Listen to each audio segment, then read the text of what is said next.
Allah'ını eruatını kıçırığız aytığız, ters yollağa düşmegiz, İslam dinine qaytığız. İmanda var, İslamda, Kur'an'da var bilsegiz, ahırda hükünersiz, targa burga girsegiz.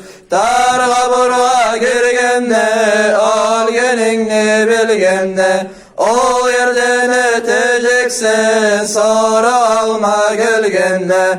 Dörtte tamını yarıp, munkar nakir gelecek. Dünyada etken işki, oğlu sual verecek. Nasipli talaylı kul, o yerde düzelecek.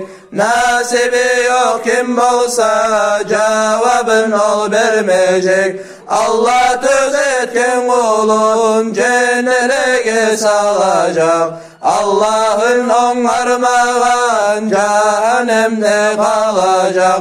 Sonradan düzelgen son öz nasibini görecek. Dünyada etken amal yoldaşıkka gelecek. Yaxşı yaman amallar daim şunda duracak. Sonradan düzelmese temir toma uğracak.